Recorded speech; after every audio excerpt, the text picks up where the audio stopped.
নমস্কার, আপনারা দেখছেন WBSLST জিওগ্রাফি। আমি নিয়ে এসেছি 10,000 MCQ এর মেগা সিরিজ।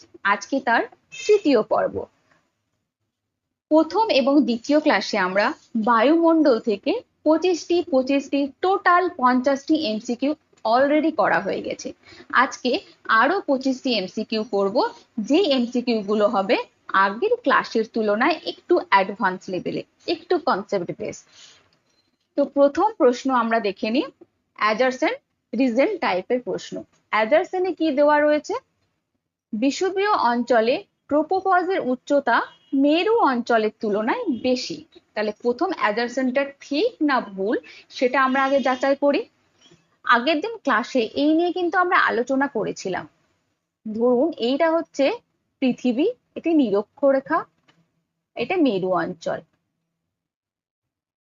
মেরু অঞ্চলে ট্রোপোপজের বিস্তৃতি কম থাকে। কত থাকে? 8 থেকে 10 কিলোমিটার। মধ্য অক্ষাংশে কি থাকে? আরেকটু বেশি থাকে, 10 থেকে 12 কিলোমিটার। সর্বাধিক উচ্চতা হয় নিরক্ষীয় অঞ্চলে, 16 থেকে 18 কিলোমিটার। তাহলে প্রথম অ্যাডজাসেন্ট যেটা, সেটা ঠিক, এটা ঠিক। তাহলে যখনই এটা ঠিক হবে, তার মানে ডি অপশনে যখন এ মিথ্যে রয়েছে, তখন এটাকে পুরোপুরি ভাবে আমাদের এলিমিনেট করে দিতে হবে। এবার দ্বিতীয় যে রিজন, সেইটাকে আমাদের অ্যানালাইসিস করতে হবে, এটা ঠিক না ভুল। তো প্রথমে আমরা পড়ে নিই যে বিষুবীয় অঞ্চলে অর্থাৎ নিরক্ষীয় অঞ্চলে প্রবল পরিচলনের ফলে বায়ু অধিক উচ্চতায় উঠে আসে। তাহলে বিষুবীয় অঞ্চল অর্থাৎ নিরক্ষরেখায় সূর্য যখন লম্বভাবে কিরণ দেয়, তার ফলে কি হয়? এখানকার পৃষ্ঠ গরম হয়ে যায়। এবার এখানকার যখন ভূমি বা পৃষ্ঠ গরম হয়ে যাবে, তখন সেখানকার বায়ু অটোমেটিকলি ভাবে গরম হয়ে যাবে। আর গরম বায়ু মানেই কিন্তু কি হালকা, আর হালকা বায়ু ওপরে উঠে যায়, অনেকটা বেশি উচ্চতায় উঠে যায়। আর যার কারণেই নিরক্ষীয় অঞ্চলে ট্রোপোপজের বিস্তার অনেক বেশি। মেরু অঞ্চলে সূর্য তির্যক ভাবে পৌঁছায়, যার ফলে সেখানে কি হয়? ভূপৃষ্ঠ সেরকম ভাবে গরম হতে পারে না, ঠান্ডা থাকে, যার ফলে বায়ু অনেক বেশি উচ্চতা পর্যন্ত উঠতে পারে না।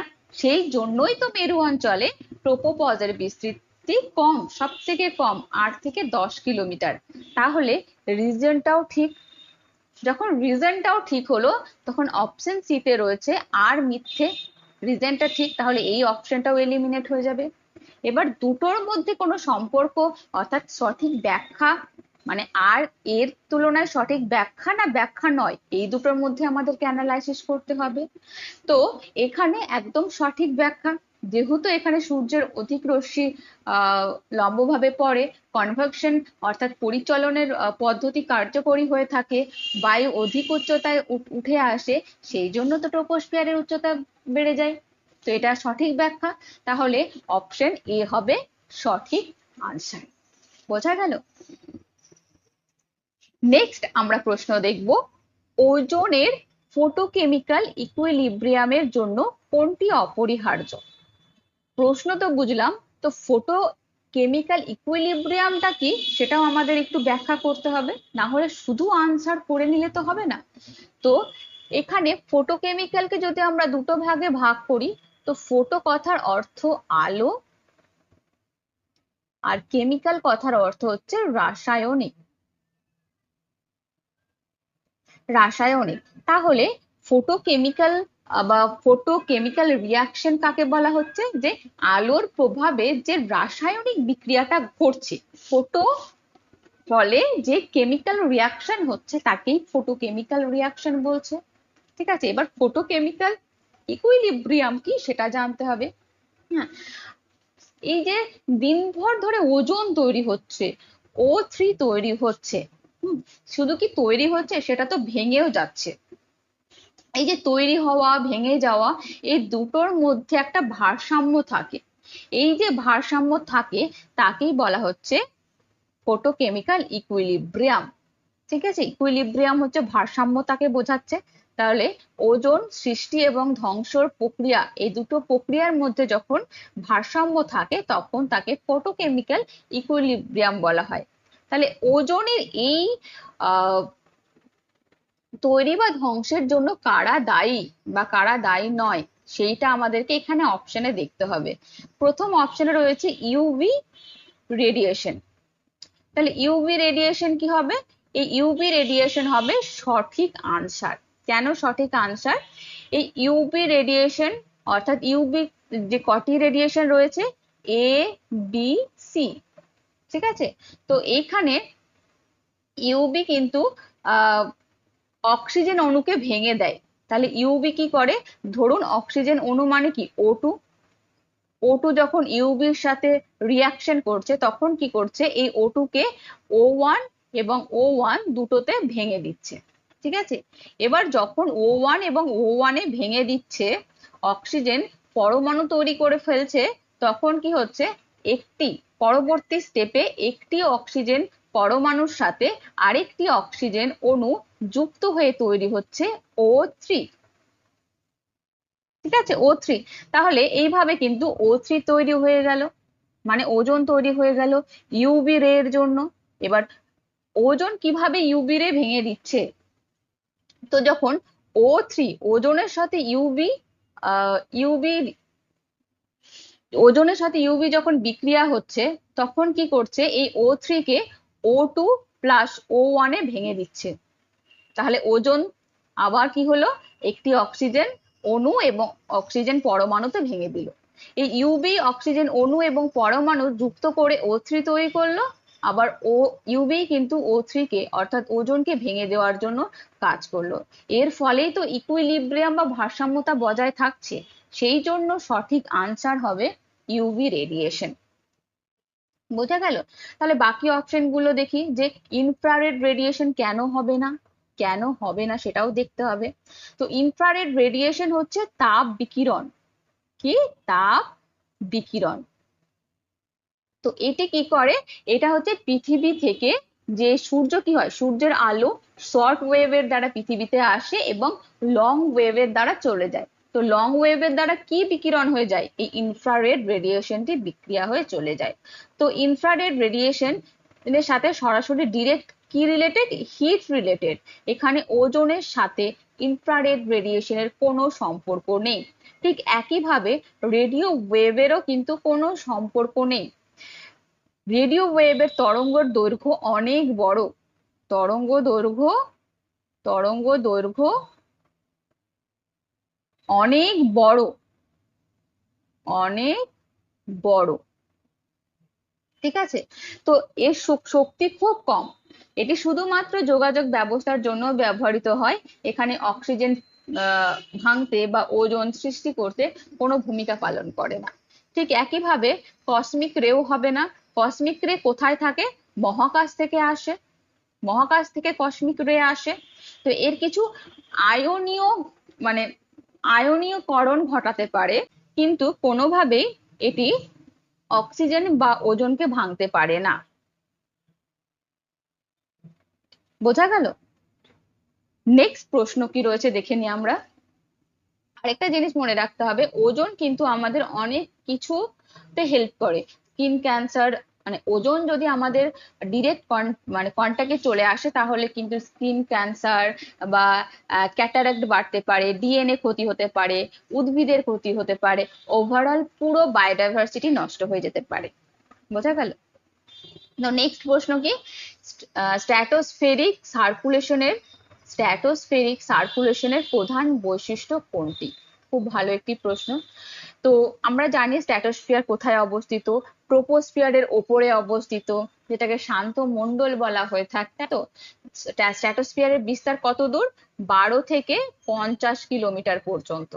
হ্যাঁ, ও শুধুমাত্র 50 কিলোমিটারটা মনে রাখলেই হবে। তাহলে স্ট্র্যাটোস্ফিয়ারের বিস্তার হচ্ছে 50 কিলোমিটার পর্যন্ত। এই স্ট্র্যাটোস্ফিয়ারে ওজোনের উপস্থিতি লক্ষ্য করা যায়, সেই জন্য একে ওজোনোস্ফিয়ারও বলা হয়ে থাকে, তাই তো? এখানকার বায়ু খুব স্টেবল অবস্থায় থাকে। এখানে সেই জন্য জেট বায়ু চলাচল করতে পারে। যাই হোক, এত কিছু হলো। তো এর প্রধান বৈশিষ্ট্য কোনটি সেটা দেখব। প্রথমে রয়েছে শক্তিশালী ভার্টিক্যাল মিক্সিং। তো স্ট্র্যাটোস্ফিয়ারে কখনোই ভার্টিক্যাল মানে উলম্ব মিক্সিং কখনোই হয় না। এই উলম্ব মিক্সিংটা কোথায় হয়ে থাকে? ট্রোপোস্ফিয়ারে হয়ে থাকে। ট্রোপোস্ফিয়ারে থাকে, সেখানে ভার্টিক্যাল মিক্সিং হয়ে থাকে। নিচ থেকে নিচের হাওয়া গরম হয়ে ওপরের দিকে উঠে যায়, ওপরে উঠে গিয়ে মেঘ সৃষ্টি করে, আবার নিচে ফিরে আসে। তো এইখানে কিন্তু ভার্টিক্যাল ভার্টিক্যাল ব্যাপারটা হয়ে থাকে, কিন্তু কখনোই স্ট্র্যাটোস্ফিয়ারে সেটা হয় না। ঠিক আছে, অপশন হচ্ছে বি, হরাইজন্টাল ইয়ার মুভমেন্ট। এটা কিন্তু সঠিক আনসার হয়ে যাবে। কেন হয়ে যাবে? কারণ স্ট্র্যাটোস্ফিয়ারে অনুভূমিক ভাবে বায়ু প্রবাহিত হয়, যেহেতু উলম্ব ভাবে অর্থাৎ ভার্টিক্যাল ভাবে বায়ু প্রবাহিত হতে পারে না, তো এখানে অনুভূমিক ভাবে হয়ে থাকে। আর অনুভূমিক ভাবে হয়ে থাকে বলে কিন্তু এখানে যে টার্বুলেন্স বা দুর্যোগ বিপর্যয়, এই সমস্ত ঘটনাগুলো কিন্তু দেখা যায় না, বায়ু স্থিতিশীল অবস্থায় থাকে, স্থিতিশীল অবস্থায় থাকে।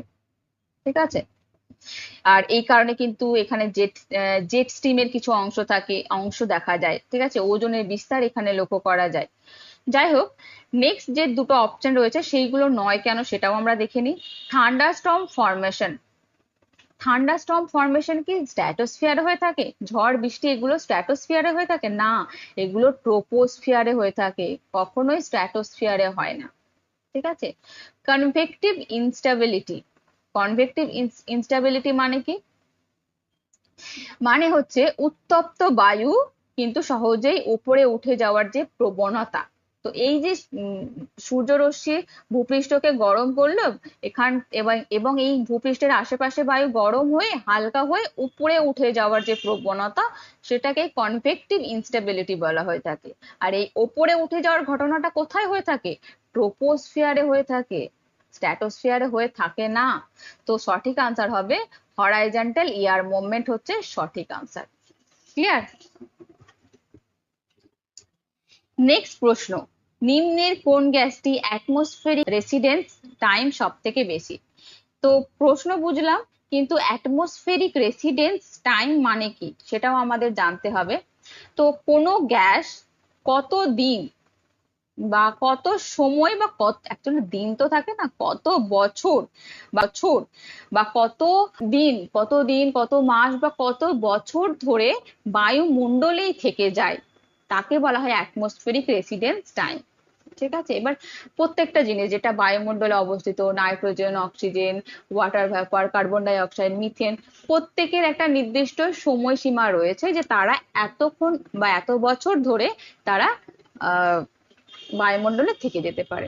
ঠিক মানুষের মতো, মানে প্রত্যেকটা জীবের মতো যে একটা নির্দিষ্ট সময় পর তারা মারা যায়, তো এরাও এরকম একটা সময় কি হয় যে বায়ুমণ্ডল থেকে অপসারিত হয়ে যায়। তো এরা মারা যায় না, এরা অপসারিত হয় কি কি কারণের জন্য? রাসায়নিক বিক্রিয়া করতে পারে, তারপর হচ্ছে বৃষ্টির জন্য হতে পারে, উদ্ভিদের জন্য হতে পারে, তো বিভিন্ন কারণের জন্য কিন্তু এরা বায়ুমণ্ডল থেকে অপসারিত হয়ে যেতে পারে। তাহলে দেখে নি যে কারা কতদিন পর্যন্ত থাকতে পারে। প্রথম অপশন রয়েছে জলীয় বাষ্প। এটা তো কখনোই হবে না, কারণ এই জলীয় বাষ্প ইনস্ট্যান্ট কাজ করে। যেমন জলীয় বাষ্প কি হয়, জলীয় বাষ্পের মাধ্যমে তাড়াতাড়ি মেঘ সৃষ্টি হয়ে যায়, তাড়াতাড়ি বৃষ্টি হয়ে যায়, তাহলে এটা খুব ইনস্ট্যান্ট কাজ করে থাকে। মোটামুটি বলতে পারি 8 থেকে 10 দিন বা তারও কম দিন পর্যন্ত বায়ুমণ্ডলে থাকতে পারে, মানে ম্যাক্সিমাম 8 থেকে 10 দিন, এর বেশি থাকবে না। কারণ কারণ কি হবে, যে বৃষ্টিপাত হবে। নেক্সট হচ্ছে কার্বন ডাই অক্সাইড।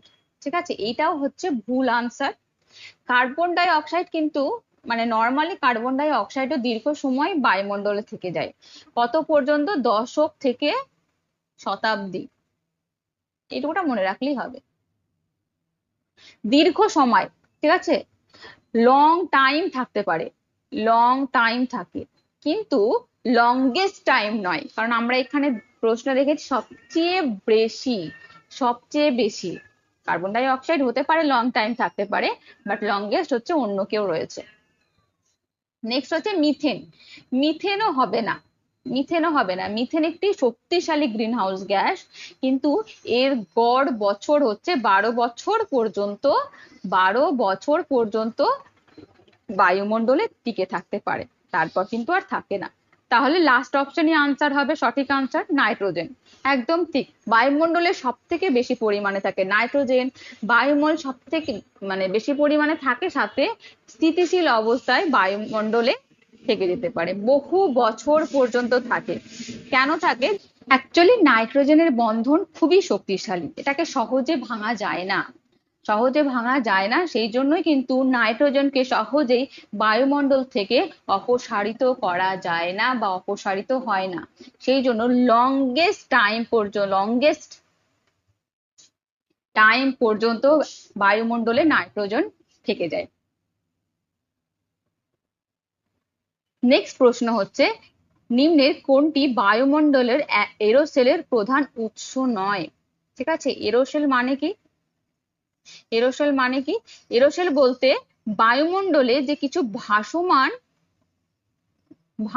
সূক্ষ্ম কণা, ভাসমান সূক্ষ্ম কণা, একদম ছোট ছোট সূক্ষ্ম কণাকে বলা হয়ে থাকে এরোসেল। এবার এরোসেলের অনেক উদাহরণ হতে পারে, ডাস্ট হতে পারে, সি সল্ট হতে পারে, সমুদ্রের লবণ কণা হতে পারে, আগ্নেয় ছাই, ধোঁয়া, পোলেন, পোলেন মানে পরাগ রেণু, হ্যাঁ, শিল্প কারখানা থেকে যে সমস্ত কণাগুলো, ক্ষুদ্র ক্ষুদ্র কণা বায়ুমণ্ডলে মিশে যায়, সেগুলো সমস্ত গুলোকে একসাথে এরোসেল বলবো। তাহলে উৎস নয় কোনটি বলেছে সেটা আমাদের দেখতে হবে। প্রশ্নে কিন্তু নয় বা হয় কোনটি, এই জিনিসটা কিন্তু খুব ভালো করে দেখতে হয়, কারণ চোখের ভুলের জন্য আনসার ভুল হয়ে যায়। হতেই পারে দেখলেন যে বায়ুমণ্ডলে এরোসেলের প্রধান উৎস কোনটি, এরকম যদি ভেবে নেন, তো প্রথম অপশন সি সল্ট দেখে তো আনসার করে চলে আসবেন। তাই জন্য প্রথমে ভালো করে পড়তে হয়। এবার সি সল্টটি প্রধান উৎস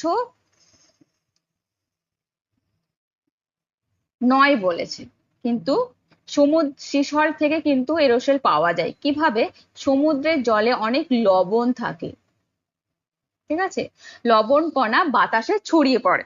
ঠিক আছে, সমুদ্রের যখন ঢেউ ভাঙে তখন তার লবণ কণাগুলো বাতাসে ছড়িয়ে পড়ে, এবং এই থেকেই কিন্তু ম্যারাইন এরোসেল তৈরি হয়। ঠিক আছে, ম্যারাইন এরোসেল তৈরি হয়, ম্যারাইন এরোসেল তৈরি হয়। ঠিক আছে, মানে যদি বলা হয় যেহেতু সমুদ্রের পরিমাণ আমাদের বেশি, সেই জন্য এরোসেলের সব থেকে বেশি পরিমাণ কিন্তু এই সমুদ্র থেকেই আসে। নেক্সট হচ্ছে ভলক্যানিক অ্যাশ। এটাও ভুল আনসার হবে, কারণ ভলক্যানিক অ্যাশও কিন্তু এরোসেলের একটি অন্যতম উৎস। যখন অগ্নুৎপাত হয়, এই অগ্নুৎপাতের সময় কিন্তু বিভিন্ন ধরনের ছাই, সালফেট কণা, গ্যাস বায়ুমণ্ডলে ছড়িয়ে পড়ে। ঠিক আছে, এবং এই ছাই দীর্ঘ সময় পর্যন্ত, মানে ভলকানিক ইরপশনের ফলে যে ছাই নির্গত হয় সেটা দীর্ঘ সময় পর্যন্ত বায়ুমণ্ডলে থেকে যায়, অর্থাৎ বাতাসে ঘুরে বেড়ায়। তার মানে কি এরোসেল তৈরি করছে। তাহলে ভলকানিক অ্যাশ থেকেও কিন্তু এরোসেল তৈরি হচ্ছে। নেক্সট হচ্ছে ফটোসিনথেসিস। এবার ফটোসিনথেসিস কনসেপ্টটাই তো টোটাল আলাদা, তাহলে এরোসেলের উৎস হতেই পারে না। ফটোসিনথেসিসের বাংলা কি? সালোক সংশ্লেষ। সালোক সংশ্লেষ। তো সালোক সংশ্লেষ কি করে? সালোক সংশ্লেষের মাধ্যমে উদ্ভিদ কি করে? খাদ্য তৈরি করে। উদ্ভিদ খাদ্য তৈরি করে।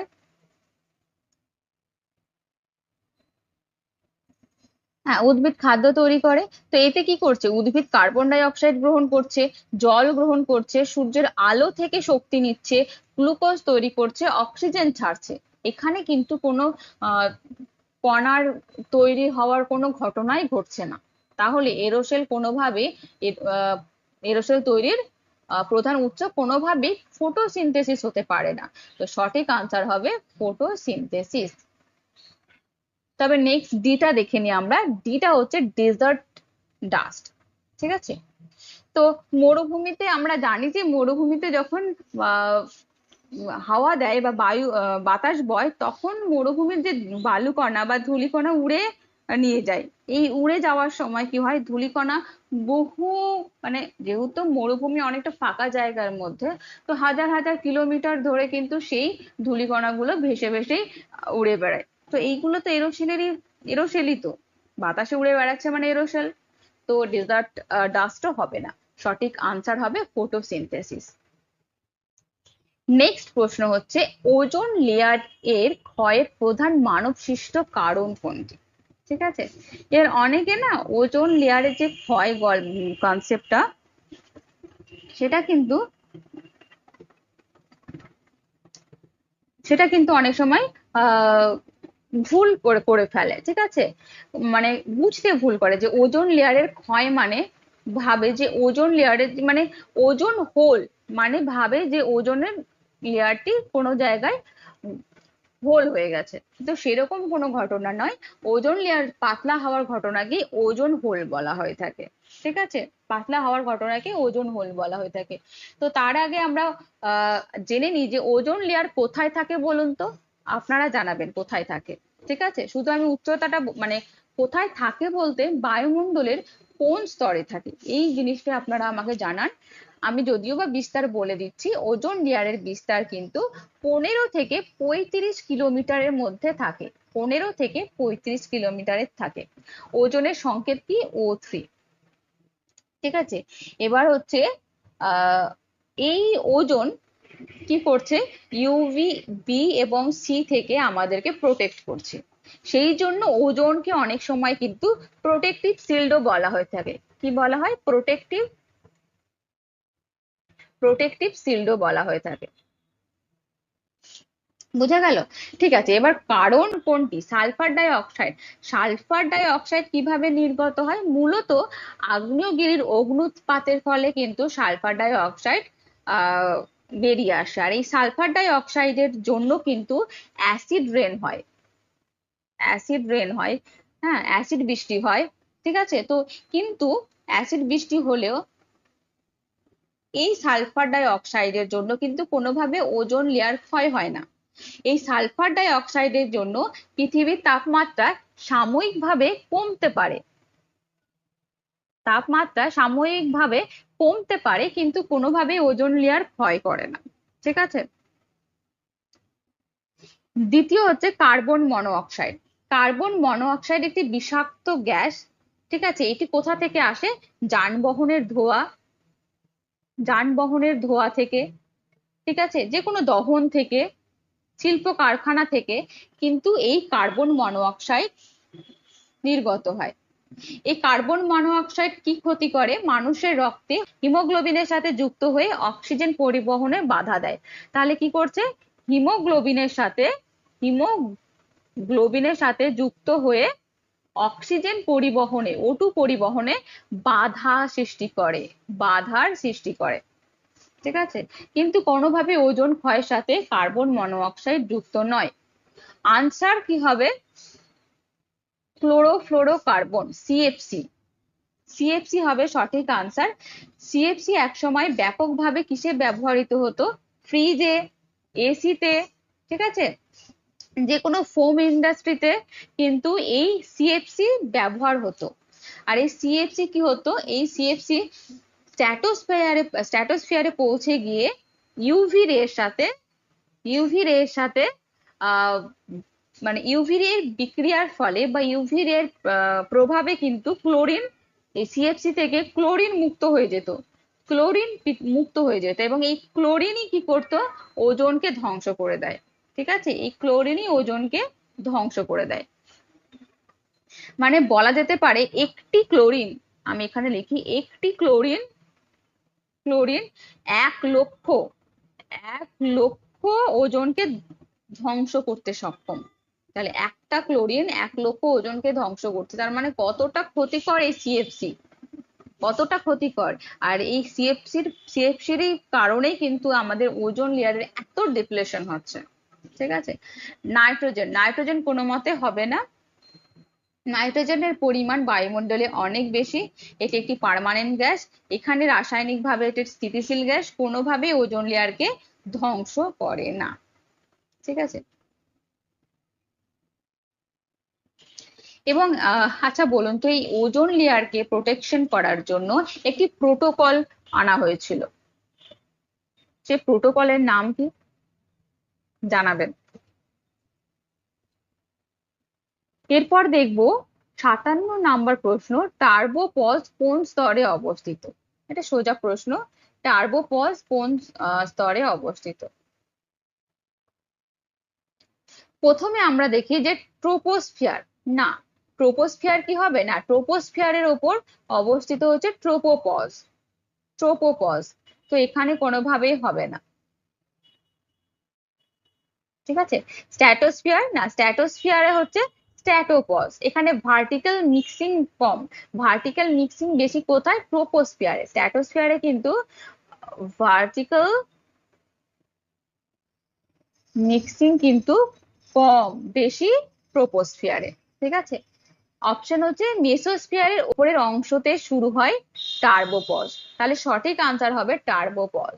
ঠিক আছে, সঠিক আনসার হবে এই মেসোস্ফিয়ার। মেসোস্ফিয়ারের উপরে অংশে রয়েছে টার্বোপজ। এক্সোস্ফিয়ারে, এক্সোস্ফিয়ারেও নেই। এক্সোস্ফিয়ারের ওপরে, এক্সোস্ফিয়ার হচ্ছে বায়ুমণ্ডলের সর্বোচ্চ স্তর, এখানে টার্বোপজ নেই। এক্সোস্ফিয়ারের নিচেই টার্বোপজ অবস্থিত, অর্থাৎ মেসোস্ফিয়ারের উপরের অংশ হচ্ছে টার্বোপজ। নেক্সট প্রশ্ন, নিচের কোনটি সঠিক? হোমোস্ফিয়ারে টার্বুলেন্ট মিক্সিং প্রবল, হেটেরোস্ফিয়ারে মলিকুলার ডিফিউশন প্রধান, হোমোপজ হলো হোমোস্ফিয়ারে ও হেটেরোস্ফিয়ারে সীমারেখা। এখানে আমাদের প্রথমে হোমোস্ফিয়ার এবং হেটেরোস্ফিয়ার বুঝে নিই। যদিও আগের ক্লাসে বলা হয়েছিল হোমোস্ফিয়ার হচ্ছে বায়ুমণ্ডলের সেই সমস্ত স্তর যেখানকার উপাদানগুলো একই রকম, কারণ হোমো মানে হচ্ছে সমান, সম। ঠিক আছে, আর হেটেরোস্ফিয়ার হচ্ছে যে স্তরগুলোর উপাদান সেম নয়, বিষম রয়েছে, তাকেই বলা হচ্ছে হেটেরোস্ফিয়ার। হেটেরো কথার অর্থই হচ্ছে বিষম। ঠিক আছে, তো হোমোস্ফিয়ারে টার্বুলেন্ট মিক্সিং প্রবল, এটি কি সঠিক? হ্যাঁ, এটি একদম সঠিক। হোমোস্ফিয়ারে মানে হোমোস্ফিয়ারে কোন কোন স্তরগুলি রয়েছে প্রথমে আমরা দেখে নিই। হোমোস্ফিয়ার হচ্ছে 0 থেকে 90 কিলোমিটার পর্যন্ত। হ্যাঁ, অনেক বইয়ে আবার 80 কিলোমিটারও রয়েছে, কিন্তু 90 কিলোমিটার পর্যন্ত এটি সঠিক হবে। তো 90 কিলোমিটার পর্যন্ত কি কি রয়েছে আমি এই জায়গায় লিখছি। ট্রোপোস্ফিয়ার, ট্রোপোস্ফিয়ার কত দূর পর্যন্ত বিস্তৃত? ট্রোপোস্ফিয়ার 18 কিলোমিটার পর্যন্ত। তার উপরে রয়েছে স্ট্র্যাটোস্ফিয়ার, স্ট্র্যাটোস্ফিয়ার 50 কিলোমিটার পর্যন্ত বিস্তৃত। তার উপরে রয়েছে মেসোস্ফিয়ার, মেসোস্ফিয়ার 80 কিলোমিটার উপরে অবস্থিত। তার উপরে রয়েছে থার্মোস্ফিয়ার, তো থার্মোস্ফিয়ারের শুধুমাত্র নিচের পোর্শন টুকুটা রয়েছে হোমোস্ফিয়ারের বিস্তৃত। তো এই হোমোস্ফিয়ার রয়েছে 4টি স্তর, আর এবং এই 4টি স্তরের মধ্যে আমরা ট্রোপোস্ফিয়ারে জানি যে সব থেকে বেশি পরিমাণে টার্বুলেন্ট মিক্সিং হয়ে থাকে ট্রোপোস্ফিয়ারে। তাহলে ট্রোপোস্ফিয়ার কার অন্তর্গত? হোমোস্ফিয়ার। তাহলে হোমোস্ফিয়ারে টার্বুলেন্ট মিক্সিং প্রবল, এটা আমরা বলতেই পারি, তাই তো? তাহলে এ বা 1 হচ্ছে সঠিক আনসার, সঠিক, সত্য। নেক্সট হচ্ছে হেটেরোস্ফিয়ারে মলিকুলার ডিফিউশন প্রধান, এটিও ঠিক। এখানে গ্যাসগুলো মানে এই হেটেরোস্ফিয়ার তাহলে কি কি কোন স্তরগুলো? থার্মোস্ফিয়ারের ওপর অংশ, তার উপরে কি রয়েছে? এক্সোস্ফিয়ার রয়েছে, তার উপরে রয়েছে ম্যাগনেটোস্ফিয়ার, ম্যাগনেটোস্ফিয়ার। তো এই 3টে স্তর কিন্তু কিন্তু হেটেরোস্ফিয়ারের অন্তর্গত। তো এই স্তরগুলোতে কি কি রয়েছে? যে এই স্তরে যে গ্যাসগুলো রয়েছে সেইগুলো কিন্তু ভর অনুযায়ী আলাদা আলাদা স্তরে অবস্থান করে, একসাথে অবস্থান করে না। হেটেরোস্ফিয়ারে সবকিছু এক স্তরে অবস্থান করে না। হেটেরোস্ফিয়ারে যদি আমি বলি 4টে গ্যাসের কথা বলি, তো সব থেকে বেশি ভারী গ্যাস হচ্ছে হেটেরোস্ফিয়ারে নাইট্রোজেন, সেটা সবার নিচে থাকে। তার উপরে থাকে অক্সিজেন, তার উপরে থাকে হিলিয়াম, তার উপরে থাকে হচ্ছে হাইড্রোজেন, H2। তো হাইড্রোজেন হচ্ছে সব থেকে হালকা গ্যাস। তো প্রত্যেকটা স্তরে কিন্তু গ্যাসের আলাদা আলাদা ভাবে থাকছে, একসাথে হাইড্রোজেন, অক্সিজেন, হিলিয়াম সবকিছু একসাথে থাকছে না। তো মলিকুলার ডিফিউশন প্রধান কারণ, তো এই স্টেটমেন্টটাও কিন্তু ঠিক।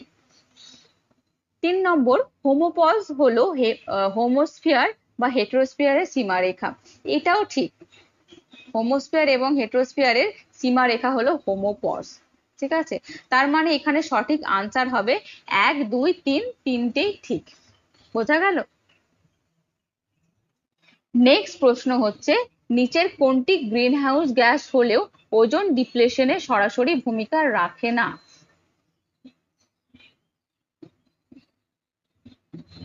তো এখানে প্রথমে গ্রিন হাউস গ্যাস এবং ওজোন ডিপ্লেশনের মধ্যে পার্থক্যটা বুঝে নিই, যেহেতু দুটোর সাথে রিলেটেড করে প্রশ্নটা দিয়েছে।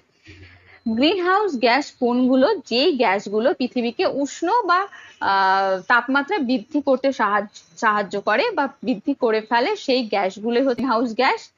আর ওজোন ডিপ্লেশন কি হচ্ছে? ওজোন ডিপ্লেশন মানে হচ্ছে ওজোন লেয়ার পাতলা হয়ে যাচ্ছে যে কারণগুলোর জন্য, সেটাকে মানে যে সমস্ত কারণ মানে হচ্ছে প্রধান কারণ, যেমন একটু আগেই বললাম ক্লোরোফ্লোরো কার্বন থেকে নির্গত যে ক্লোরিন, ক্লোরিন ওজোন ডিপ্লেশনের জন্য প্রধান দায়ী। তো এই ওজোন ডিপ্লেশন মানে কি হচ্ছে, যখন ক্লোরিন এই ওজোন, ধরুন এই লেয়ারটি রয়েছে, এই লেয়ারটি যখন ক্ষয়ের ফলে পাতলা হয়ে যাবে, তখন তাকে বলা হবে ওজোন ডিপ্লেশন। ঠিক আছে, আরো বড় করে বলবো যে কত ডপশন ইউনিট থেকে কত ডপশন ইউনিট কমে গেলে ওজোন ডিপ্লেশন হবে, সেটা আমরা পরে আসবো। আপাতত এইটুকুটা বললাম যে ওজোন লেয়ার যদি ধীরে ধীরে পাতলা হয়ে যায়, তখন তাকে ওজোন ডিপ্লেশন বলা হয়ে থাকে। আর পৃথিবীর তাপমাত্রা বৃদ্ধি বা উষ্ণতা বৃদ্ধিকেই বলা হচ্ছে গ্রিন হাউস গ্যাস। যে সমস্ত গ্যাসগুলো পৃথিবীর উষ্ণতাকে বৃদ্ধি করছে, তাদেরকেই বলা হচ্ছে গ্রিন হাউস গ্যাস। তাহলে এই দুটো ভূমিকা রাখে না, কে হবে? Carbon die oxide. তো হ্যাঁ, কার্বন ডাই হচ্ছে এমন একটি গ্রিন হাউস গ্যাস যেটা কি করছে, গ্লোবাল ওয়ার্মিং বাড়াচ্ছে। ঠিক আছে, তো পৃথিবীর তাপমাত্রাকেও বৃদ্ধিতে সাহায্য করছে, কিন্তু কখনোই ওজোন ডিপ্লেশনের সাথে এই কার্বন ডাই অক্সাইডের কোনো ভূমিকা নেই। কার্বন ডাই অক্সাইড শুধুমাত্র গ্রিন হাউস গ্যাস এবং পৃথিবীর উষ্ণতাকে বৃদ্ধি করতে সাহায্য করছে, মানে বৃদ্ধি করছে। নেক্সট যেগুলো রয়েছে, সিএফসি প্রধান দায়ী, ওজোন ডিপ্লেশনের প্রধান দায়ী সিএফসি থেকে নির্গত ক্লোরিন। তাহলে সিএফসি তো হবেই ওজোন ডিপ্লেশনের জন্য দায়ী, হ্যালোনও দায়ী এবং মিথেন ব্রোমাইড ও দায়ী। তাহলে ওজোন ডিপ্লেশনের জন্য ক্লোরিন, হ্যালোন এবং মিথিল ব্রোমাইড তিনজনই কিন্তু দায়ী। নেক্সট প্রশ্নে কি রয়েছে, পৃথিবীর টেরেস্টেরিয়াল রেডিয়েশনের প্রধান বৈশিষ্ট্য কোনটি? তো পৃথিবীর টেরেস্টেরিয়াল রেডিয়েশনের প্রধান বৈশিষ্ট্য জানার আগে টেরেস্টেরিয়াল রেডিয়েশন কি সেটা আমরা জানি। আমরা কি জানি, সূর্য থেকে যে রশ্মিটা আসে, অর্থাৎ শর্ট ওয়েভের মাধ্যমে আসে, শর্ট ওয়েভের মাধ্যমে আসে এবং আসার পর কি করে, ভূপৃষ্ঠকে গরম করে ফেলে। তো ভূপৃষ্ঠ গরম হয়ে যাওয়ার ফলে কি হয়, তাপটা গরম হওয়ার পর সেই তাপ বিকিরণ হয়ে আবার মহাকাশে ফিরিয়ে দেয়। কি হিসেবে যায়? লং ওয়েভ হিসেবে। তাহলে সূর্য শর্ট ওয়েভ হয়ে আসে এবং সূর্যরশ্মি শর্ট ওয়েভ হয়ে আসে এবং লং ওয়েভ হয়ে মহাকাশে ফিরিয়ে দেয়। এই লং ওয়েভ হয়ে ফিরে যাওয়াকেই বলা হচ্ছে টেরেস্টেরিয়াল রেডিয়েশন। ঠিক আছে, তো এর প্রধান বৈশিষ্ট্য কি? শর্ট ওয়েভ রেডিয়েশন না, শর্ট ওয়েভ দিয়ে আসছে কিন্তু লং ওয়েভ হয়ে তো ফিরে যাচ্ছে, তো এটা হবে না। ভিজিবল রেডিয়েশন, এটাও হবে না। লং ওয়েভ ইনফ্রারেড রেডিয়েশন, এটিই হবে। যতক্ষণ না ফিরে যাচ্ছে ততক্ষণ টেরেস্টেরিয়াল রেডিয়েশন হচ্ছে না। ঠিক আছে, আল্ট্রাভায়োলেট রেডিয়েশন, এটিও হবে না। ক্লিয়ার? নেক্সট প্রশ্ন আমরা দেখব। নেক্সট একটি অ্যাজারসেন্ট রিজনিং রয়েছে, যেখানে বলেছে ওয়াটার ভ্যাপারের পরিমাণ অক্ষাংশ ভেদে পরিবর্তিত হয়, আর জলীয় বাষ্প একটি ভেরিয়েবল গ্যাস। তাহলে প্রথম অ্যাজারসেন্টে আমরা আলোচনা করি যে সেটা কি দেওয়া রয়েছে। তো ওয়াটার ভ্যাপারের পরিমাণ অক্ষাংশ ভেদে পরিবর্তিত হয়। তো এটা হ্যাঁ সঠিক উত্তর। ওয়াটার ভ্যাপার সবসময় বায়ুমণ্ডলে সর্বত্র সমানভাবে পাওয়া যায় না। এই ওয়াটার ভ্যাপারের পরিমাণ নির্ভর করে কির ওপর? তাপমাত্রার ওপর, বাষ্পীভবনের ওপর। ঠিক আছে, অক্ষাংশ, ঋতু, সমুদ্রের নিকটতম, এইগুলোর ওপর নির্ভর করে কিন্তু ওয়াটার ভ্যাপার। ঠিক আছে, তো নিরক্ষরেখার কাছে যেহেতু তাপমাত্রা বেশি, বাষ্পীভবন বেশি, তাই ওয়াটার ভ্যাপারও বেশি। আবার মেরু অঞ্চলে তাপমাত্রা কম, বাষ্পীভবন কম, তো সেই জন্য ওয়াটার ভ্যাপারও কম। তার মানে আমরা দেখতেই পাচ্ছি অক্ষাংশ ভেদে কিন্তু ওয়াটার ভ্যাপার পরিবর্তন হচ্ছে। জলীয় বাষ্প কি একটি ভেরিয়েবল গ্যাস? হ্যাঁ, এটাও সত্য, এটি ভেরিয়েবল গ্যাস।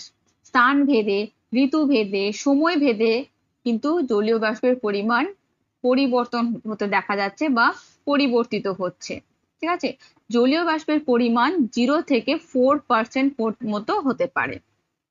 তাহলে এর সঠিক আনসার কি হবে? ওয়াটার ভ্যাপার যদি ভেরিয়েবল, আরেকটা জিনিস বলে রাখি, ওয়াটার ভ্যাপার যদি ভেরিয়েবল গ্যাস না হতো তাহলে পৃথিবীর সব জায়গায় একই পরিমাণ থাকতো, একই রকম বৃষ্টিপাত হতো, সবকিছু একই রকম হতো। কিন্তু এটা পরিবর্তনশীল হওয়ার কারণেই অক্ষাংশ ভেদের পরিবর্তন হয়, ল্যাটিটিউড অনুযায়ী কিন্তু এর পরিবর্তন দেখা যায়। তাহলে আর পার রিজন হচ্ছে অ্যাজারসনের সঠিক ব্যাখ্যা। তাহলে প্রথম অপশনটাই হবে সঠিক, কারণ বাকিগুলো ভুল, বাকিগুলো হবে না। আমরা পরবর্তী প্রশ্ন দেখে নেব। তো পরবর্তী প্রশ্নে কি বলা হয়েছে, অ্যাটমসফেরিক উইন্ডো কোনটির সঙ্গে যুক্ত?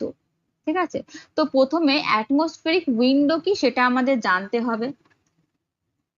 তো কি হয় যে পৃথিবী থেকে, মানে পৃথিবীতে সূর্য থেকে, মানে পৃথিবী কি করে, সূর্য থেকে শক্তি গ্রহণ করে, তাই তো, এবং পরে ইনফ্রারেড রেডিয়েশন হিসেবে সেই শক্তির একটি অংশ মহাকাশে ফিরে যায়, তাই তো, মহাকাশে ফিরে যায়।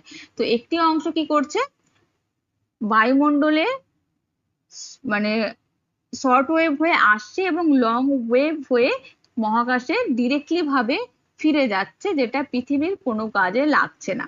হ্যাঁ, এবার যেহেতু ওটা ডিরেক্টলি ভাবে ফিরে যাচ্ছে, তো সেটাকেই বলা হচ্ছে অ্যাটমসফেরিক উইন্ডো। এই অ্যাটমসফেরিক উইন্ডো যদি না হতো, সূর্য থেকে যতটা পরিমাণে রশ্মি পৃথিবীতে আসে, মানে একই পরিমাণ যদি রশ্মি থেকে যেত, তাহলে পৃথিবীর তাপমাত্রা অনেকটা বেড়ে যেত, সেখানে কিন্তু জীবের বসবাসের উপযোগী যে পরিবেশ সেটা কিন্তু তৈরি হতো না। তাই কিন্তু এই অ্যাটমসফেরিক উইন্ডো কিন্তু খুব ইম্পর্টেন্ট।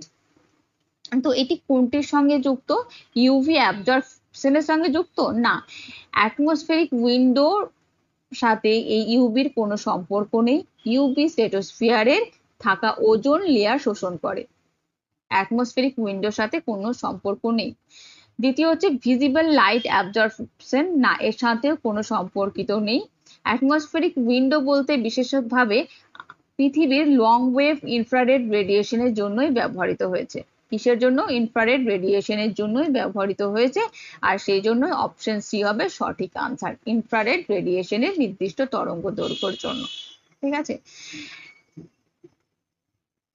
আর অপশন ডি কসমিক রেডিয়েশন, এটিও হবে না, এটি মহাকাশ থেকে আসে, ফিরে যায় না, উইন্ডোর সাথে এর কোনো সম্পর্ক নেই। আরেকটা জিনিস বলে রাখি, এই যে ইনফ্রারেড রেডিয়েশন, এর তরঙ্গ দৈর্ঘ্য কত? 8 থেকে 13 মাইক্রন, 8 থেকে 13 এই মাইক্রোমিটার। এটি এই তরঙ্গ দৈর্ঘ্য পৃথিবীর বিকিরণের একটি বড় অংশ হিসেবে মহাকাশে বেরিয়ে যায়। বোঝা গেল? তাহলে আমরা পরবর্তী প্রশ্নে যাই।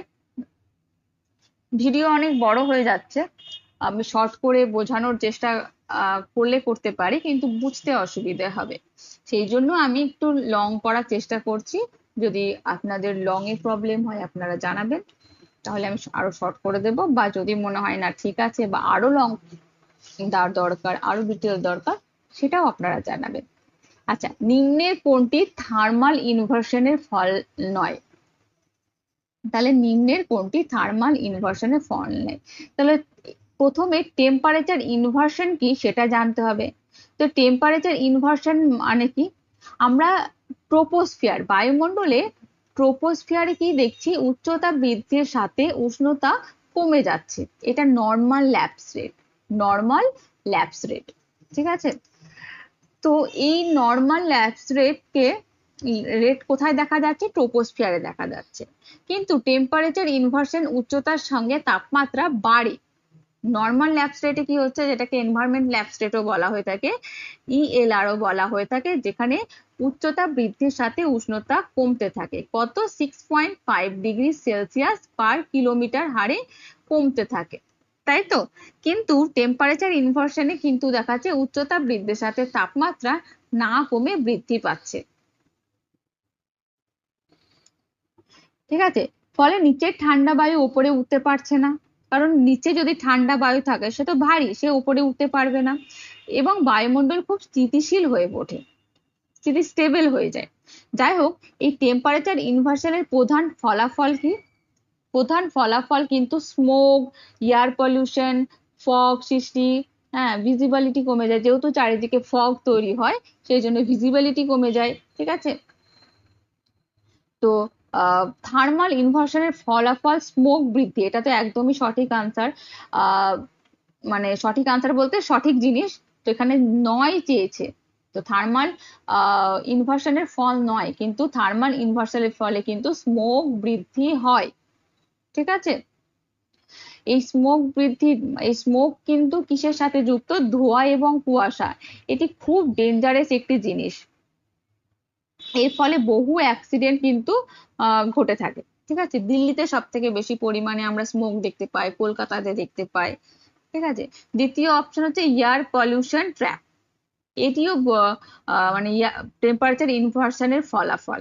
ঠিক আছে। টেম্পারেচার ইনভার্সনের একটি অ্যাকচুয়ালি টেম্পারেচার ইনভার্সন এটি ঢাকনার মতো কাজ করে, যেটা কি করে, নিচের দূষিত বায়ু ওপরে উঠতে পারে না, যার ফলে এয়ার পলিউশন নিচের স্তরেই আটকা পড়ে যায়, ওপরে যায় না। কেন? নিচের স্তরের তো বায়ু ঠান্ডা থাকে আর ওপরের বায়ু গরম থাকে। যেখানে কি হয় যে উচ্চতা বাড়ার সাথে ওপরের বায়ু ঠান্ডা থাকার কথা, সেখানে টেম্পারেচার ইনভার্সনের জন্য নিচের বায়ু ঠান্ডা থাকছে, ভারী থাকছে, যার ফলে উপরে উঠতে পারছে না। নিচের বায়ু পলিউশন ওপরে যেতে পারছে না, সেই জন্য পলিউশনটা নিচেই থেকে যাচ্ছে। তো এইটা হচ্ছে থার্মাল ইনভার্সনের ফলাফল। কিন্তু নয় চেয়েছে। আচ্ছা, অপশন সি ভার্টিক্যাল মিক্সিং। আচ্ছা, ভার্টিক্যাল মিক্সিং তখনই হবে যখন নিচের বায়ু উষ্ণ হয়ে ওপরে উঠে যাবে এবং ওপরের বায়ু নিচের দিকে নেমে আসবে। এই জিনিসটা তো হচ্ছে না। নিচের বায়ু যেহেতু ঠান্ডা, ওপরে উঠতে পারছে না, তাহলে ভার্টিক্যাল মিক্সিং কখনোই হচ্ছে না। তাহলে থার্মাল ইনভার্সনের ফল নয়, এই এই ভার্টিক্যাল মিক্সিংটা কিন্তু হবে। সঠিক আনসার ভার্টিক্যাল মিক্সিং হবে। ভিজিবিলিটি হ্রাস তো পাবেই থার্মাল ইনভার্সনের জন্য, কারণ স্মোক সৃষ্টি হচ্ছে, আর এই স্মোক বা ধোঁয়াশার জন্য ভিজিবিলিটি কিন্তু কমতে থাকে। নেক্সট নেক্সট প্রশ্ন কি রয়েছে? নেক্সট প্রশ্ন রয়েছে পোলার স্ট্র্যাটোস্ফেরিক ক্লাউড কোন স্তরে সৃষ্টি হয়? এইটা আমরা আলোচনা করেছিলাম। কোন কোন স্তরে সৃষ্টি হয় বলুন তো? ট্রোপোস্ফিয়ারে সৃষ্টি হবে না। ট্রোপোস্ফিয়ার তো নর্মাল ক্লাউড, যেগুলো হচ্ছে কিউমুলোনিম্বাস, স্ট্র্যাটাস, হ্যাঁ, এই সিরাস, এই ধরনের মেঘ ট্রোপোস্ফিয়ারে দেখতে পাওয়া যায়। পোলার স্ট্র্যাটোস্ফেরিক ক্লাউড ট্রোপোস্ফিয়ারে দেখতে পাওয়া যায় না। ঠিক আছে। স্ট্র্যাটোস্ফিয়ারে দেখা যায়, হ্যাঁ, একদম সঠিক আনসার। স্ট্র্যাটোস্ফিয়ারে পোলার স্ট্র্যাটোস্ফেরিক ক্লাউড দেখা যায়। এবার আমরা জেনে নিই যে পিএসসি জিনিসটি কি। ঠিক আছে। এই যে পিএসসি এমন একটি মেঘ, এমন এক ধরনের মেঘ যে একদম কম তাপমাত্রায় তৈরি হয়। এই কম তাপমাত্রায় কি হয়, যে যে জলকণাগুলো থাকে সেগুলো বরফ কণায় তৈরি হয়ে থাকে। ঠিক আছে। জলকণাগুলো বরফ কণায় তৈরি হয়ে থাকে এবং উড়ে উড়ে উড়ে বেড়ায়।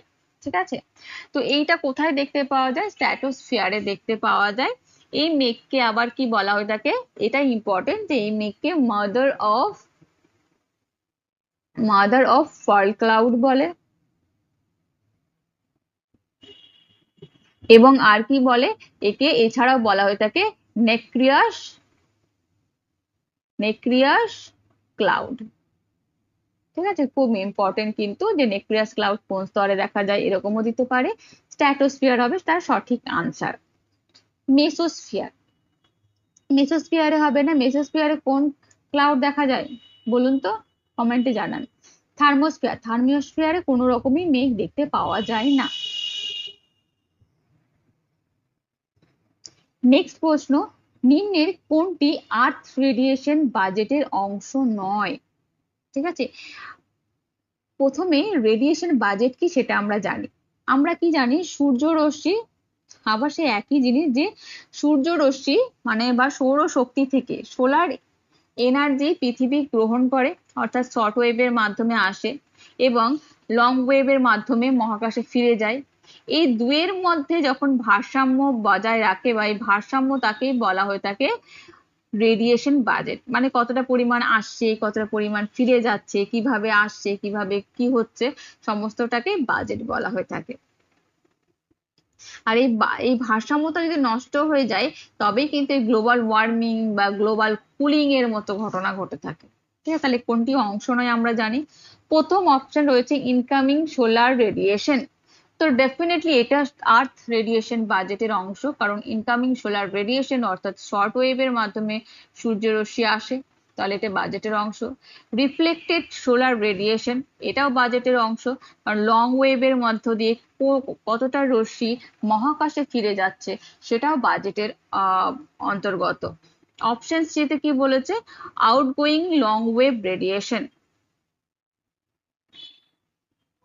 কতটা পরিমাণে মানে পৃথিবী সূর্য থেকে যে শক্তিটি শোষণ করার পরে কতটা লং ওয়েভ আকারে, মানে লং ওয়েভ ইনফ্রারেড রেডিয়েশন আকারে ফিরে পাঠাচ্ছে, সেটাও কিন্তু বাজেটের অংশ, সেটাও কিন্তু বাজেটের অংশ। মানে এবার বলুন, রিফ্লেক্টেড সোলার রেডিয়েশন এবং আউটগোয়িং লং ওয়েভ রেডিয়েশনের মধ্যে পার্থক্য কি? সূর্য থেকে শর্ট ওয়েভের মধ্যে আসছে, আর লং ওয়েভ ইনফ্রারেড রেডিয়েশনের মাধ্যমে ফিরে যাচ্ছে। এছাড়াও কিছু কি হয় যে পৃথিবী পৃষ্ঠ, মেঘ, ঠিক আছে, বায়ুমণ্ডল, এই সমস্ত দ্বারাও কিন্তু রিফ্লেক্ট হয়ে মহাকাশে ফিরে যায়, সেইটাকেই বলা হচ্ছে রিফ্লেক্টেড সোলার রেডিয়েশন। ঠিক আছে, এই প্রতিফলনের মানকে আবার প্ল্যানেটারি প্ল্যানেটারি অ্যালবেডো বলা হয়ে থাকে, প্ল্যানেটারি অ্যালবেডো বলা হয়ে থাকে।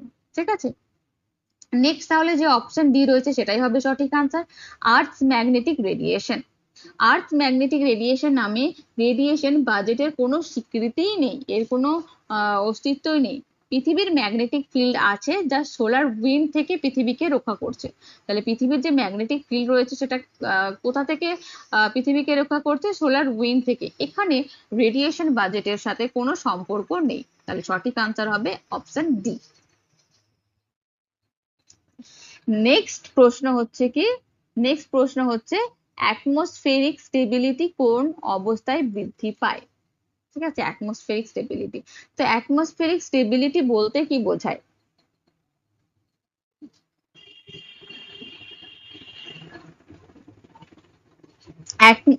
স্টেবল অ্যাটমসফিয়ার কখন হয়? যখন যখন কি হবে, যে ভার্টিক্যাল মিক্সিং হচ্ছে সেটা কম হবে, তাই তো, সেটা কম হবে। অর্থাৎ বায়ুমণ্ডলের এমন এক অবস্থাকে বোঝাবে যেখানে উলম্ব ভাবে যে বায়ু চলাচলে বাধাপ্রাপ্ত হবে, উলম্ব ভাবে, ঠিক আছে, যাতে করে বায়ুমণ্ডল সহজে ওপরে উঠে যেতে না পারে। ওপরে উঠে গেলেই তো মেঘ সৃষ্টি করবে, ঝড় বৃষ্টিপাত হবে, স্টেবিলিটি তো থাকবেই না। কিন্তু যদি ওপরে উঠতেই না পারে তাহলে মেঘ সৃষ্টি হবে না, মেঘ সৃষ্টি না হলে ঝড় বৃষ্টি হবে না, অ্যাটমসফিয়ারে স্টেবিলিটি থাকবে। তাহলে কি কি কোন অবস্থায় বৃদ্ধি পায় সেগুলো আমরা একটা করে অপশনস গুলো দেখবো। প্রথমে রয়েছে স্ট্রং কনভেকশন। স্ট্রং কনভেকশন হলে তো বায়ু, উষ্ণ বায়ু ওপরে উঠেই যাবে হালকা হয়ে, আর উপরে উঠে যাওয়া মানে ভার্টিক্যাল মিক্সিং বৃদ্ধি পাবে, ওপরে উঠে গিয়ে মেঘ সৃষ্টি করবে, সেই মেঘ থেকে বৃষ্টিপাত হবে, তো স্টেবিলিটি তো থাকছেই না। তাহলে স্ট্রং কনভেকশনে কখনোই অ্যাটমসফেরিক স্টেবিলিটি থাকে না। নেক্সট অপশন হচ্ছে টেম্পারেচার ইনভার্সন। টেম্পারেচার ইনভার্সন হচ্ছে, এটাই হচ্ছে একমাত্র সঠিক আনসার হবে, কারণ টেম্পারেচার ইনভার্সন হলো কি, তখনই হয় যখন স্টেবিলিটি আসে, স্টেবিলিটি আসে, ঠিক আছে, স্টেবিলিটি আসে তখনই কিন্তু টেম্পারেচার ইনভার্সন হয়ে থাকে। কারণ টেম্পারেচার ইনভার্সন মানে হচ্ছে যে নিচের বায়ু ঠান্ডা, ওপরে বায়ু গরম, সেই জন্য ওপরের বায়ু উঠছে না, ভার্টিক্যাল মিক্সিং হচ্ছে না, পলিউশনও উপরের দিকে যাচ্ছে না, উপরে মেঘ সৃষ্টি হচ্ছে না, বৃষ্টিপাত হচ্ছে না। তার মানে কি, সেখানে একটা কাম অবস্থা রয়েছে, শান্তভাব অবস্থা করছে, অর্থাৎ স্টেবল অবস্থা বিরাজ করছে। Rapid lapse rate, rapid lapse rate কেন হবে না বলুন তো? কারণ উচ্চতার সাথে যদি তাপমাত্রা দ্রুত হারে কমতে থাকে, ল্যাপস রেট হতে থাকে, তাহলে কিন্তু নিচের বায়ু দ্রুত ওপরে উঠে যাবে, ওপরে উঠে গিয়ে কি করবে, আনস্টেবিলিটি তৈরি করবে, মেঘ সৃষ্টি করবে, বৃষ্টিপাত ঘটাবে। থান্ডারস্টর্ম, থান্ডারস্টর্ম মানেই তো একটা আনস্টেবিলিটি ব্যাপার চলে আসছে, তো এই থান্ডারস্টর্মও কিন্তু হবে না।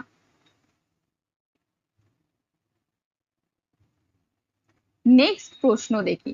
নেক্সট প্রশ্নে কি বলেছে, নিম্নের কোন বিবৃতি সঠিক নয়? মেসোপজ হলো বায়ুমণ্ডলের সবচেয়ে শীতলতম অঞ্চল। একদম ঠিক, আমরা লাস্ট ক্লাসে বলেছিলাম মেসোস্ফিয়ার হচ্ছে সব থেকে শীতলতম স্তর। ঠিক আছে, যেখানে মেসোস্ফিয়ারে বা মেসোস্পজে 90 থেকে 100 ডিগ্রি, অর্থাৎ -90 থেকে -100 ডিগ্রি সেলসিয়াস পর্যন্ত তাপমাত্রা নেমে আসতে পারে। তাহলে এটা হচ্ছে সঠিক। স্ট্র্যাটোপজে তাপমাত্রা সর্বোচ্চ, এটা ভুল। স্ট্র্যাটোপজে তাপমাত্রা সর্বোচ্চ নয়, তাপমাত্রা সর্বোচ্চ হচ্ছে থার্মোস্ফিয়ারে দেখা যায় বা এক্সোস্ফিয়ারে আরো বেশি তাপমাত্রা দেখা যায়, স্ট্র্যাটোপজে কখনোই নয়। 3 নম্বরে কি বলছে, ট্রোপোপজের উচ্চতা অক্ষাংশ ভেদে পরিবর্তিত হয়, একদম হয়। মেরু অঞ্চলে ট্রোপোপজের উচ্চতা কম আর নিরক্ষীয় অঞ্চলে ট্রোপোপজের উচ্চতা অনেক বেশি। অপশন ডি, থার্মোস্ফিয়ারে তাপমাত্রা দ্রুত বৃদ্ধি পায়। হ্যাঁ, থার্মোস্ফিয়ারে কিন্তু তাপমাত্রা দ্রুত হারে বৃদ্ধি পায়। কেন? থার্মোস্ফিয়ারে থাকে ইউভি রে, তারপর হচ্ছে এক্স রে, এইগুলো দ্বারা কিন্তু থার্মোস্ফিয়ার যেগুলো শোষিত হয়, এর ফলে কিন্তু এখানে তাপমাত্রা দ্রুত হারে বৃদ্ধি পেতে থাকে। ঠিক আছে,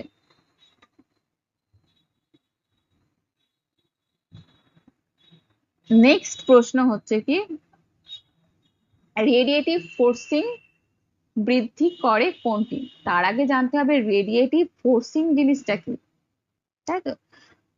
তো রেডিয়েটিভ ফোর্সিং হচ্ছে যে পৃথিবীর বায়ুমণ্ডলের শক্তি যে আসছে, ঠিক আছে, এবং আসার ফলে যে পরিবর্তনটা হচ্ছে সেটাকেই বলা হচ্ছে রেডিয়েটিভ ফোর্সিং। তাহলে পৃথিবীর বায়ুমণ্ডলের যে শক্তি বা এনার্জি সেটা আসছে এবং সেটা ফিরেও যাচ্ছে, তার মধ্যে যে একটা পরিবর্তন হচ্ছে সেটাকেই বলা হচ্ছে রেডিয়েটিভ ফোর্সিং। ঠিক আছে, এবার রেডিয়েটিভ যে ফোর্সিং দু ধরনের হতে পারে, একটা পজিটিভ হয়, একটা নেগেটিভ হয়। পজিটিভ কখন হয়? যখন পৃথিবীর তাপমাত্রা বেশি হয়, তখন গ্লোবাল ওয়ার্মিং হয়। ঠিক আছে, গ্লোবাল ওয়ার্মিং হয়। আর যখন তাপমাত্রা কমে যায় বা পৃথিবীতে বেশি তাপ মহাকাশে ফেরত পাঠাতে থাকে, তখন কুলিং হয়। কুলিং হয়, ঠিক আছে, গ্লোবাল কুলিং হয়। এবার অপশনস গুলো দেখি। এরোসেলের কুলিং এফেক্ট, ঠিক আছে, এটা কখনোই, মানে এখানে বলছে রেডিয়েটিভ ফোর্সিং বৃদ্ধি করে কোনটি?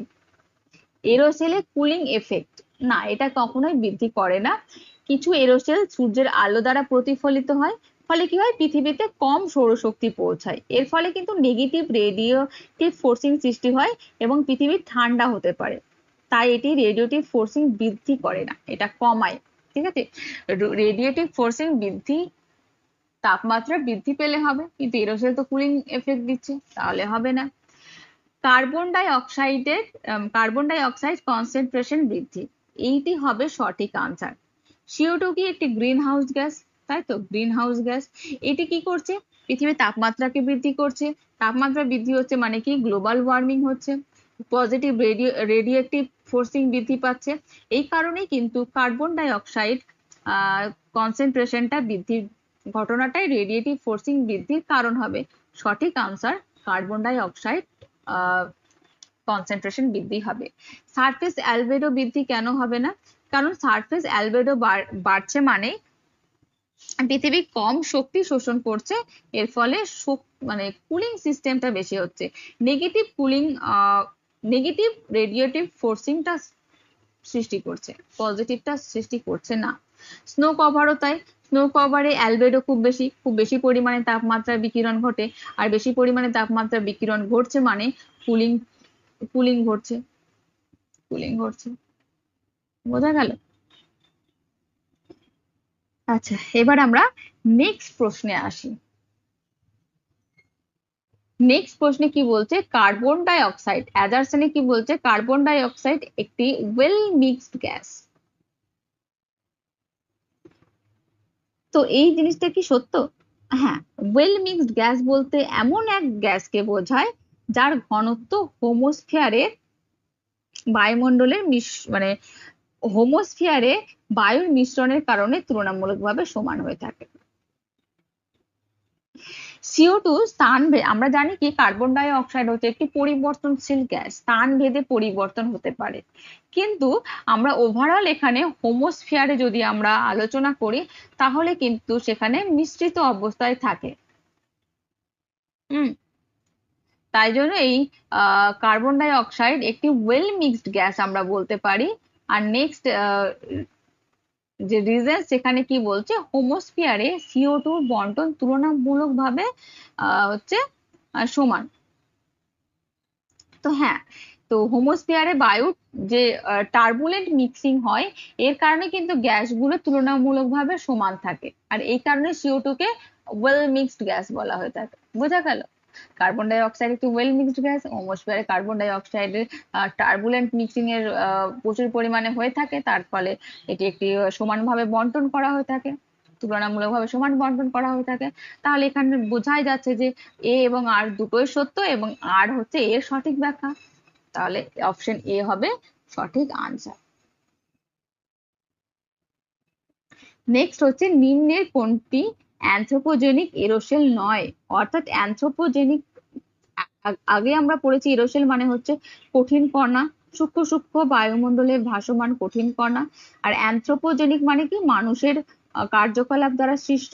তাহলে ইন্ডাস্ট্রিয়াল স্মোক নয় বলেছে, কিন্তু ইন্ডাস্ট্রিয়াল স্মোক মানুষ দ্বারাই তৈরি, তাই তো অ্যানথ্রোপোজেনিক এরোসেল। ভেহিকেল ইমিশন মানুষ দ্বারা তৈরি, যানবাহন মানুষ চলাচল করে, তাহলে এটাও anthropogenic aerosol. Volcanic ash, volcanic ash হবে সঠিক আনসার, কারণ অগ্নুৎপাত মানুষ সৃষ্টি করে না, এটি একটি ন্যাচারাল প্রসেস বা একটি প্রাকৃতিক ঘটনা। তো এই ভলকানিক ইরপশনের ফলে যেই এরোসেলটা পাওয়া যায় সেটাকে আমরা অ্যানথ্রোপোজেনিক এরোসেল বলতে পারি না। সেই জন্য অ্যানথ্রোপোজেনিক এরোসেল নয় হবে ভলকানিক অ্যাশ। ফ্লাই অ্যাশ কিন্তু অ্যানথ্রোপোজেনিক এরোসেল। কেন? কারণ ফ্লাই অ্যাশ মূলত কয়লা ভিত্তিক, এখানে আমি লিখি কয়লা ভিত্তিক তাপবিদ্যুৎ কেন্দ্র, তাপবিদ্যুৎ কেন্দ্র, কয়লা ভিত্তিক তাপবিদ্যুৎ কেন্দ্র বা শিল্প কারখানা থেকে উৎপন্ন হয়ে থাকে। আর কয়লা ভিত্তিক তাপবিদ্যুৎ কেন্দ্র থেকে বা শিল্প কারখানা থেকে নির্গত হচ্ছে মানেই মানুষ তৈরি করছে, অর্থাৎ অ্যানথ্রোপোজেনিক এরোসেল হতে পারে। তো এখানে মনে রাখতে হবে কিন্তু বিষয়গুলো, ঠিক আছে? খুবই ইজি প্রশ্ন। নেক্সট আমরা ৭১ নম্বর প্রশ্ন দেখব। উচ্চতার সাথে অ্যাটমসফেরিক প্রেসারের পরিবর্তন মূলত কোন সমীকরণ দ্বারা ব্যাখ্যা করা হয়? ঠিক আছে, তো প্রথমে রয়েছে যে বয়েলস ল, হাইড্রোস্ট্যাটিক ইকুয়েশন, কেপলার ল, নিউটন ফার্স্ট ল। তাহলে কোনটি আনসার হবে আমরা দেখি। প্রথমে রয়েছে বয়েলস এর ল, তো এটা হবে না, কারণ বয়েলস এটা একটু কনসেপ্ট বেসড, অনেক বেশি ল গুলো পড়তে হবে তবেই জানা যাবে। তো বয়েলস লতে কি বলছে, তাপমাত্রা, আমি এখানে বলে দিই, তাপমাত্রা স্থির থাকলে, আমি এখানে একটু লিখিও, তাপমাত্রা স্থির থাকলে গ্যাসের চাপ, গ্যাসের চাপ ও আয়তন, ও আয়তন পরস্পর ব্যস্তানুপাতিক, ব্যস্তানু ব্যস্তানুপাতিক। তাহলে বয়েলস লতে কি বলছে, যে তাপমাত্রা স্থির থাকলে গ্যাসের চাপ ও আয়তন পরস্পরের ব্যস্তানুপাতিক। ঠিক আছে, এটি কিন্তু গ্যাসের ধর্ম ব্যাখ্যা করে না, কিন্তু বায়ুচাপ উচ্চতার সঙ্গে কিভাবে পরিবর্তন হয় সেইটা ব্যাখ্যা করে। তো এটা হবে ভুল আনসার। দ্বিতীয় হচ্ছে হাইড্রোস্ট্যাটিক ইকুয়েশন। হাইড্রোস্ট্যাটিক ইকুয়েশন কি, বায়ুচাপের উলম্ব পরিবর্তনকে ব্যাখ্যা করে। হাইড্রোস্ট্যাটিক ইকুয়েশন কি করে, উলম্ব পরিবর্তনকে, বায়ুচাপের উলম্ব পরিবর্তনকে ব্যাখ্যা করে। ঠিক আছে, ব্যাখ্যা করে। অর্থাৎ কি বলছে, যে বায়ু যত উপরে যাবে, উপরের বায়ুর ওজন তত কম হবে, তাই চাপও কম হবে। নিচের বায়ুর কি হবে, ওজন বেশি চাপ বেশি, তাই তো? আমরা নর্মালি জানি যে ওজন বেশি মানে সে নিচে থাকবে মাধ্যাকর্ষণ শক্তির জন্য, আর উপরের বায়ু হালকা থাকে তার ওজন কম। তো এই জিনিসটা অ্যাটমসফেরিক প্রেসারে যে পরিবর্তন সেটা কিন্তু হাইড্রোস্ট্যাটিক ইকুয়েশনে বলা হয়েছে, বয়েলস লতে বলা হয়নি, কারণ বয়েলস ল কিন্তু আলাদা কিছু বলেছে। এবার দেখি কেপলার ল। কেপলার লয়ের থিওরিটা পুরোপুরি আলাদা। এখানে সূর্যকে কেন্দ্র করে কক্ষপথে আবর্তন ব্যাখ্যা করেছে, তাহলে সূর্যর সাথে এটি রিলেটেড, ঠিক আছে, অ্যাটমসফেরিক প্রেসারের সাথে রিলেটেড নয়। আর নিউটনসের ফার্স্ট ল তো আমরা জানি এটা কোনো মতেই অ্যাটমসফেরিক প্রেসারের সাথে রিলেটেড নয়, এটি বস্তুকে নিয়ে বলেছে, বস্তুর গতিকে নিয়ে বলেছে, কিন্তু অ্যাটমসফেরিক প্রেসার নিয়ে বলেনি। তো এটি হবে না, তো সঠিক আনসার হবে হাইড্রোস্ট্যাটিক ইকুয়েশন। নেক্সট প্রশ্ন হচ্ছে মেসোস্ফিয়ারের একটি বিশেষ বৈশিষ্ট্য কোনটি? হ্যাঁ, বায়ুমণ্ডলের তৃতীয়তম স্ফিয়ার হচ্ছে মেসোস্ফিয়ার, এখানে উল্কাপিণ্ড পুড়ে ছাই হয়ে যায়। তো বিশেষ বৈশিষ্ট্য বলতে উল্কাপিণ্ড পুড়ে যাওয়ার ঘটনাকেই বলা হয়। তো এখানে ওজন ম্যাক্সিমাম তো হবেই না, ওজন ম্যাক্সিমাম স্ট্র্যাটোস্ফিয়ারে থাকে, তাই তো, স্ট্র্যাটোস্ফিয়ারে থাকে।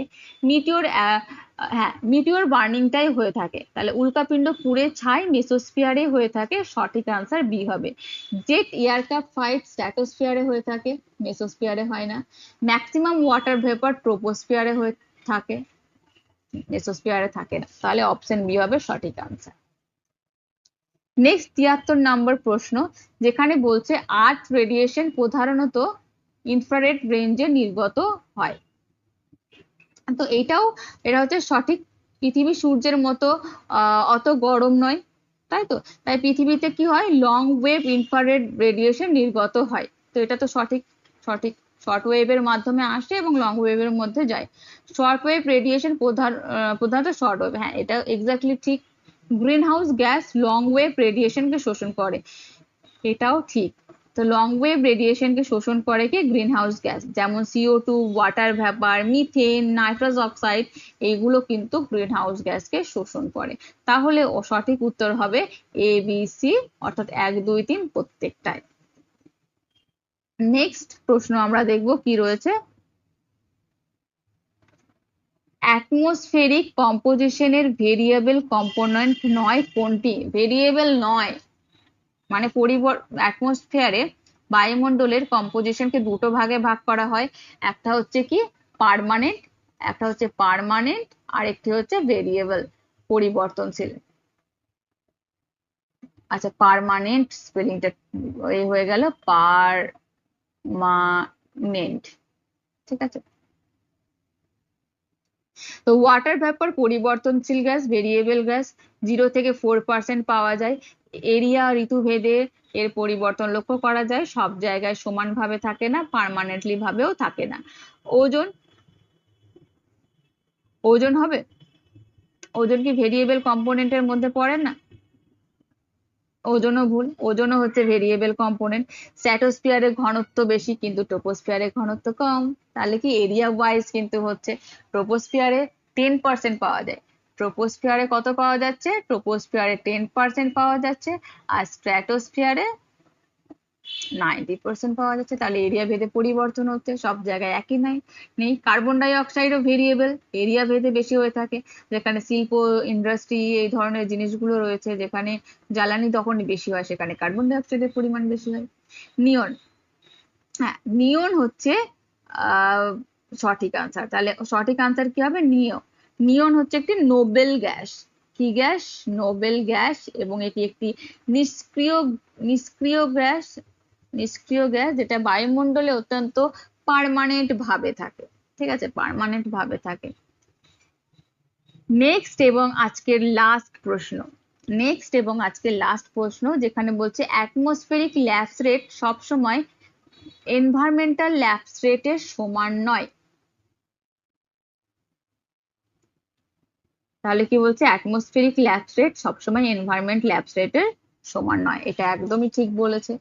এনভায়রনমেন্ট ল্যাপস রেট কি, নির্দিষ্ট সময় বা স্থানে বাস্তবের যে বায়ুমণ্ডলের উচ্চতার সঙ্গে তাপমাত্রা যে হারে পরিবর্তন হয়, এবং এই এনভায়রনমেন্ট ল্যাপস রেট অবজার্ভ করা যায়, ঠিক আছে। কিন্তু হচ্ছে আগে রিজনটাও দেখে নিই, যে এনভায়রনমেন্টাল ল্যাপস রেটের সময় এবং স্থানের সঙ্গে পরিবর্তন হয়, হ্যাঁ এটাও সত্য, দুটোই কিন্তু সত্য। অ্যাটমসফেরিক ল্যাপস রেট সবসময় এনভায়রনমেন্ট ল্যাপস রেটের সমান হয় না। ডিএলআর যেমন এনভায়রনমেন্ট ল্যাপস রেট যেটা নর্মালি রয়েছে কি 6.5 ডিগ্রি সেলসিয়াস পার কিলোমিটার, কিন্তু ডিএলআর, হ্যাঁ ডিএএলআর হচ্ছে 10 ডিগ্রি সেলসিয়াস পার কিলোমিটার, ঠিক আছে। আরেকটা আছে এসএএলআর, সেটাও কিন্তু 6 ডিগ্রি সেলসিয়াস বা 4 থেকে 6 ডিগ্রি সেলসিয়াস পার কিলোমিটার। তো সব জায়গায় কিন্তু সমান নয়, অ্যাটমসফিয়ারিক ল্যাবস্টেটের সাথে সবসময় সমান নয়, কিন্তু এনভায়রনমেন্টাল ল্যাবস্টেট কিন্তু সময় এবং স্থানের সঙ্গে পরিবর্তিত হয়ে থাকে। তাহলে এখানে সঠিক আনসার কোনটি হবে? Option A. Thank you.